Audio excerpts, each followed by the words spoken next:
All right, in this video, we are going to show you how to use Agisoft Metashape to import a video and convert it into a 3D model.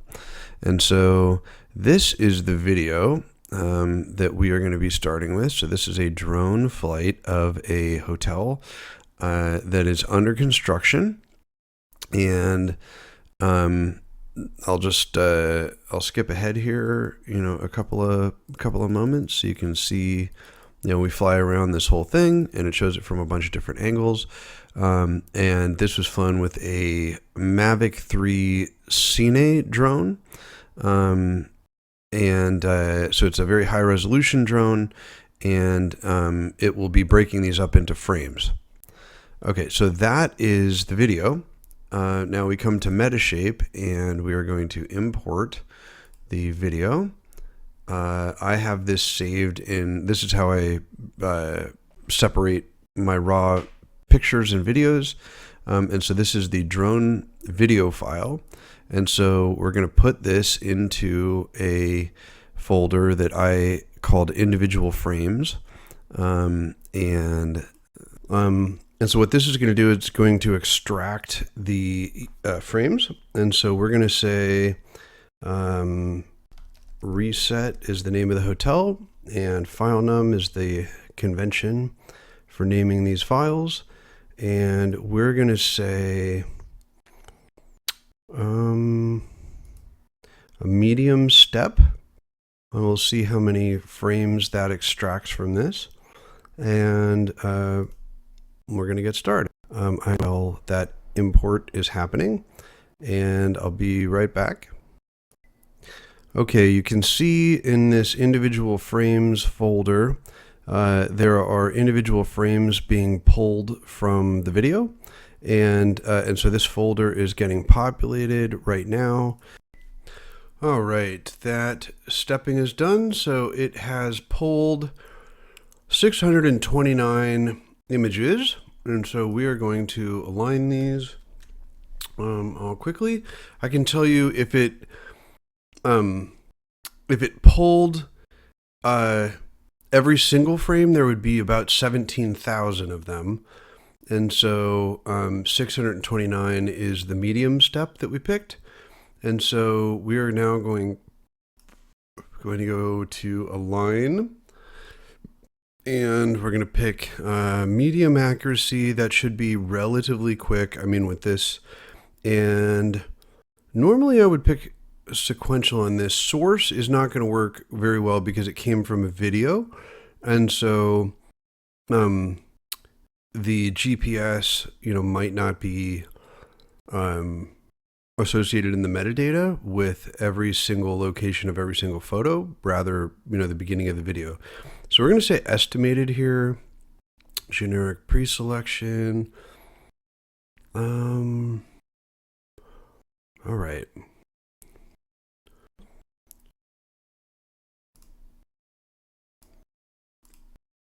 And say reset 29. All right. And then it is tearing through the point detection on this. That's partly because this GPU is a really high-end GPU, and so this is the RTX 4090, which until recently was the fastest one. The 5090 just came out, but I don't have that one yet. And so our CPU is cooking at about 100%, 4.5 gigahertz. That's 24 core processor i9. And our GPU right now is around 20-25%. We're going to see that kick up a little bit. Right now it's just detecting the points. each phase of this matching and everything uses a different proportion of the processor and the GPU. And so I will be back. I'm just going to pause this for, it looks like we got about 3 minutes left. Actually, I'm going to leave this rolling and I'll speed this up in post-production.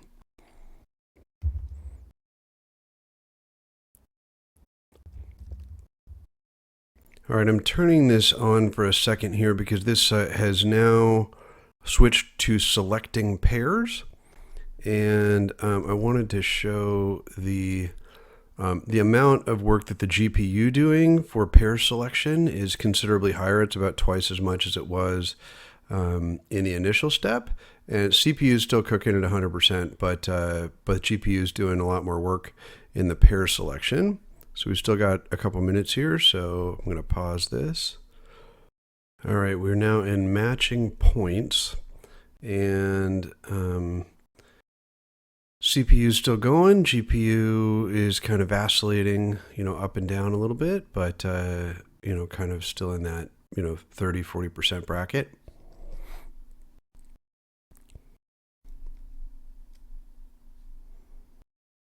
We just switched into estimating camera locations. And so this is a much different process, and this seems to be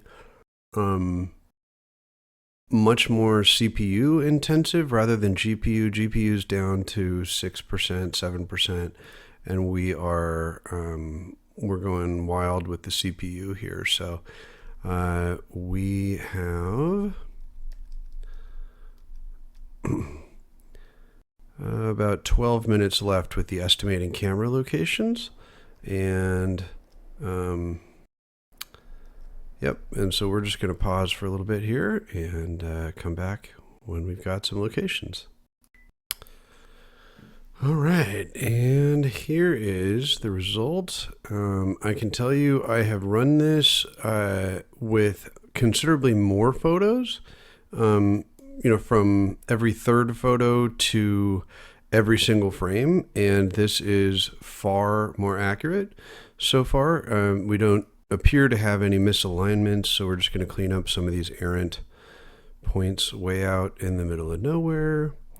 And, these ones are still pretty far below the surface, so get rid of those too. There are likely to be, I'm trying not to be too aggressive with the tie points because it is a construction zone, and so there may be some areas, that are exposed that are a little farther down. So I'm cleaning up the tie points here. And I'll pick up a few of these outlying areas. We don't need too much from there.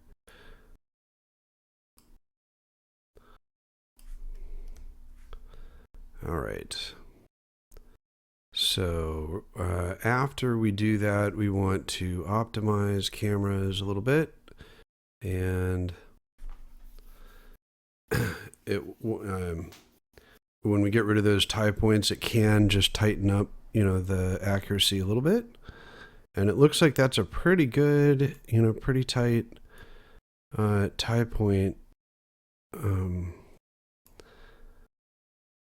Now, I'm guessing, up here we're talking about 50 feet or so.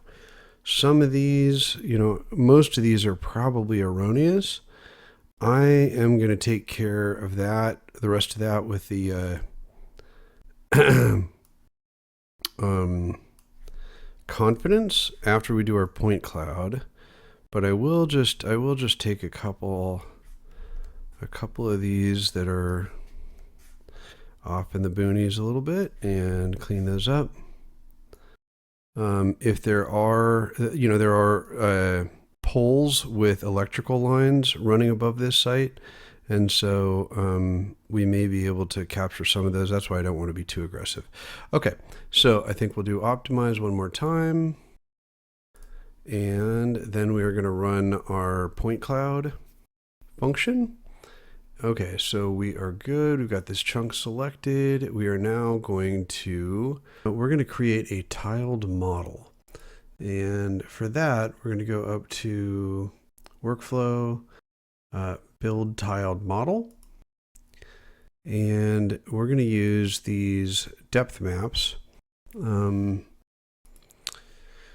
those will go back to the original photos, and we'll start with the small tile size.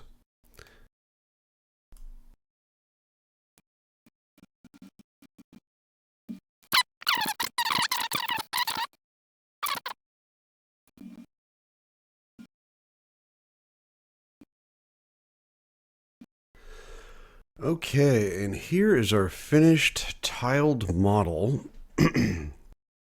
We have we've cut this down, trimmed it, so it's just the perimeter of the site of interest. And I was looking at the edges of these things, and they're much, much tighter, than they were before. I think the first couple of times we ran this, we were getting a few errant vectors, on the side of these, just some extra polygons that we didn't really need. It's tricky because they have sunshades, and we didn't get all angles on that. And so under the sunshades, it's a little bit dicey, but that's very close, to the actual geometry. So generally speaking, this is looking really good. The pool is very clean, much cleaner than I expected. You can actually see the stairs in there and everything. So we're going to upload this.